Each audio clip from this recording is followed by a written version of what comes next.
Bom dia a todos. Good morning to all. Welcome to the Congress of Brazil Steel 2021. This year we will have a hybrid format, and we would like to thank you for your online participation. We inform that everyone who is here with us in our studio has done the COVID test and are maintaining the necessary distancing according to the sanitary protocols recommended by the health institutes. On behalf of the Institute Aços Brasil, we would like to thank our sponsors, ArcelorMittal, Gerdau, Ternium, Uzi Minas, the Companhia Siderúrgica do Pecém, Operam, Vedorec, Aço Verde Brasil, Sidubras, and to open our Congress, we would like to pass the floor to the President of Aço Brasil, Marcos Eduardo Faraco. Thank you. Good morning. On behalf of the Institute Aço Brasil and all its associated members, I would like to welcome all of you and would like to thank for the participation in the 31st edition of this Congress. In 2020, due to the pandemic, we did not have our traditional Congress, which comes back this year with a different structure. We will have, for the first time, a more compact Congress being broadcast 100% online.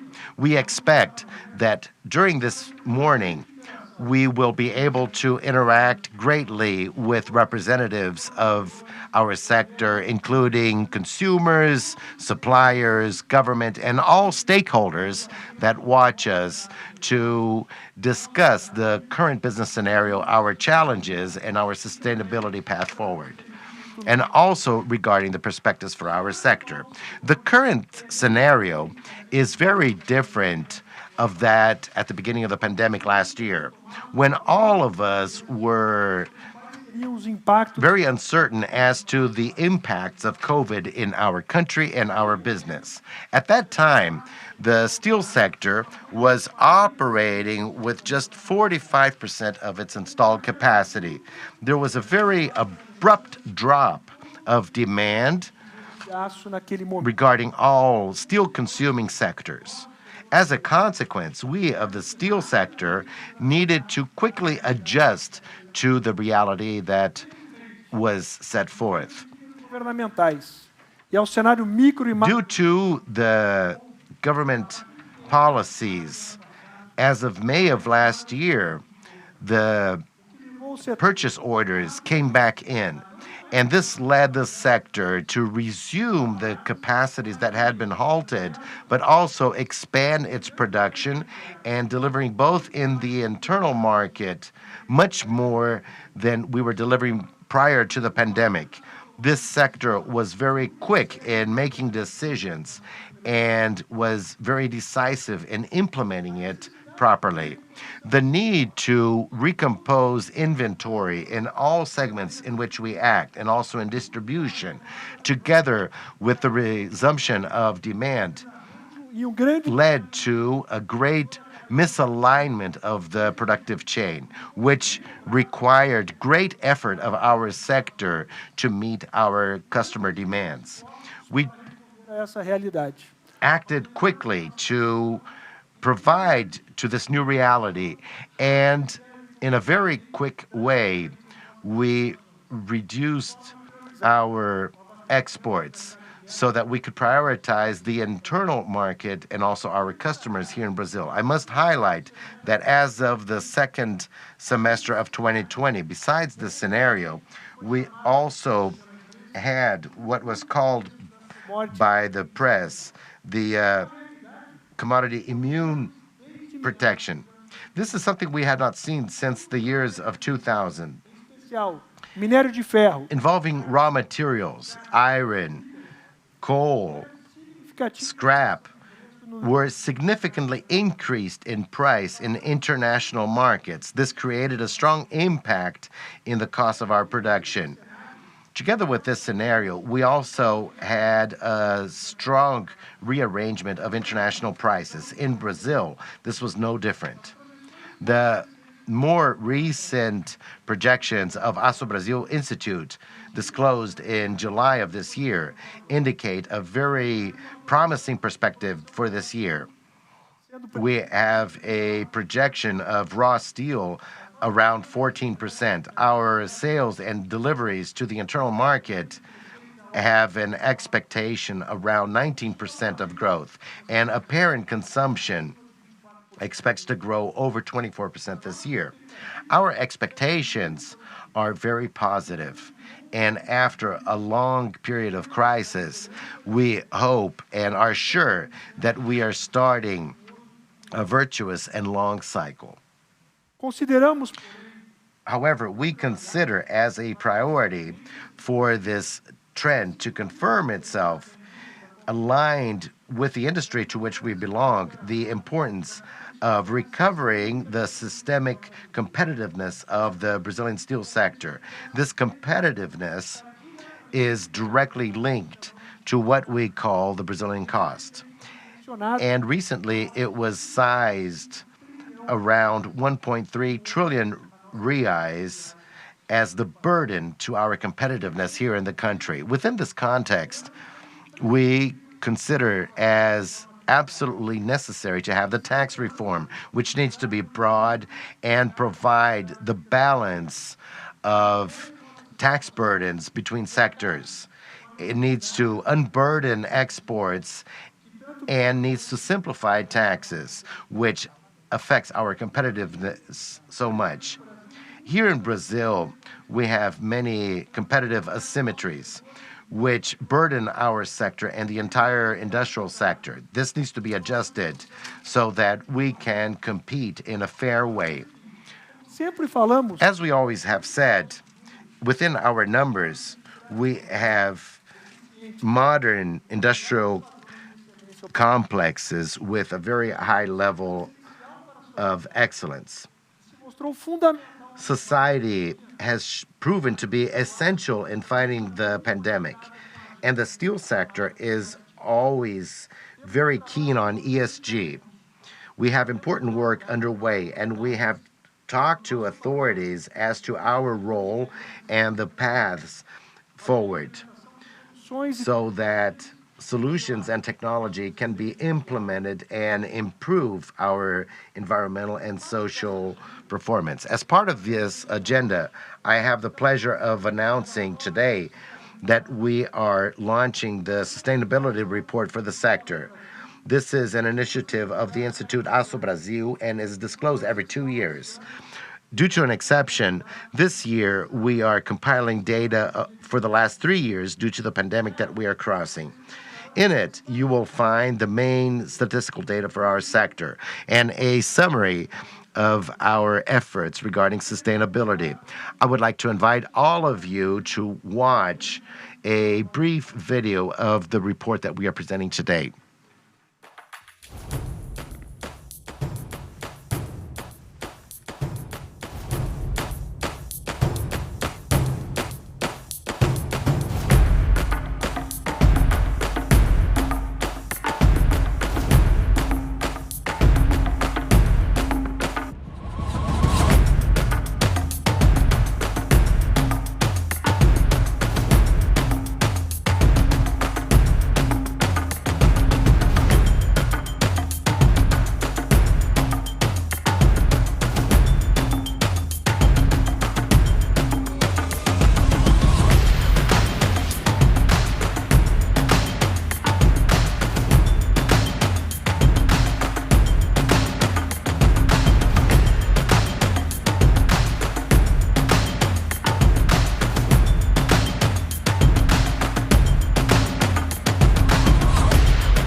Bem, a edição completa do The complete edition of this report can be found for all those interested on the website of the Instituto Aço Brasil as of today.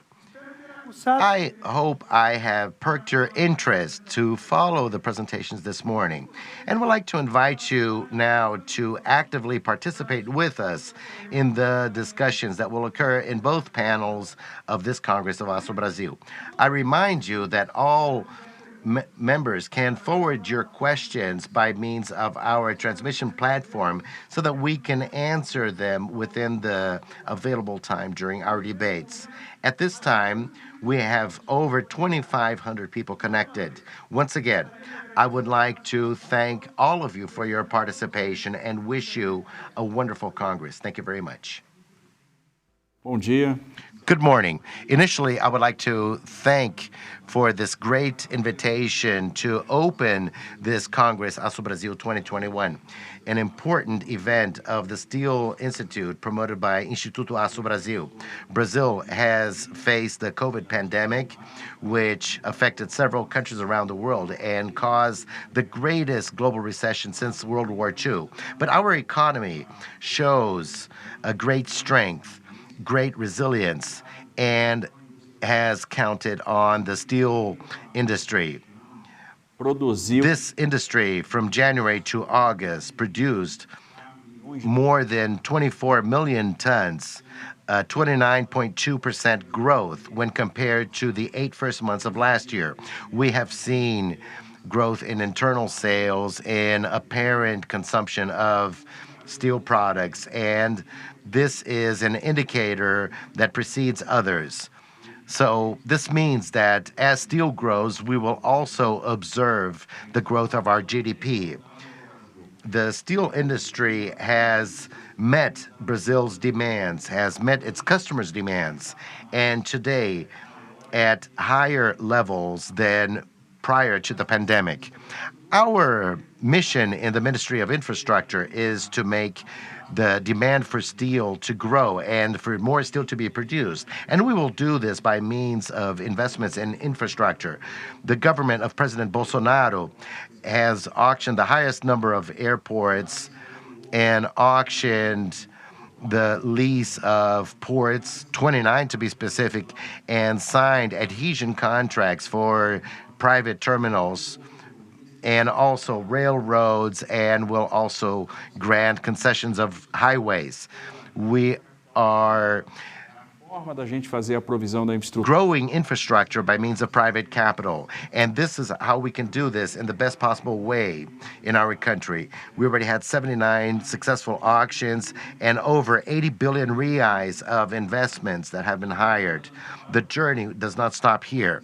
We will continue a new journey of auctions, including the auction of Highway Presidente Dutra, and another 16 airports like Congonhas, Santos Dumont, 381 Minas, the connection of Belo Horizonte and Governador Valadares, several ports, the first privatizations of ports in our history. And we took a very important step when editing the provisional measure that brought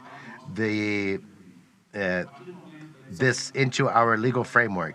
Based on this provisional measure, we received over 14 requests until this moment, which will represent around 80 billion reais of investments in new railroads and new railroad terminals. So we will move very strongly so that by the end of 2022, we have over 300 billion reais contract with the private sector. And this will grow in size in upcoming years. In 2024, 2025, 2026, when the contracted investments with the private sector are materializing, Brazil will become a large construction site. So we will generate a lot of jobs. We will consume a lot of steel. This is development. The infrastructure will, in fact, be a leverage that will sustain and leverage the growth of our country. And we feel comfortable to place so much investment out there, because we know that we will have a Brazilian industry that will correspond to this, that was not lacking in the most difficult moment of our history, and will be capable of meeting this demand. Os empregos I am happy, therefore, for the jobs that are being generated by this sector, by production that is back to the levels from before the pandemic, and the whole industry is responding to the interests of our society and of our country. So I wish you all a very good morning with discussions, and that may this be a productive morning. And let us look into what will happen in the future. And surely the steel industry will be of utmost importance to resume our economy and our growth. The opening session is then closed, and we shall now start panel 1.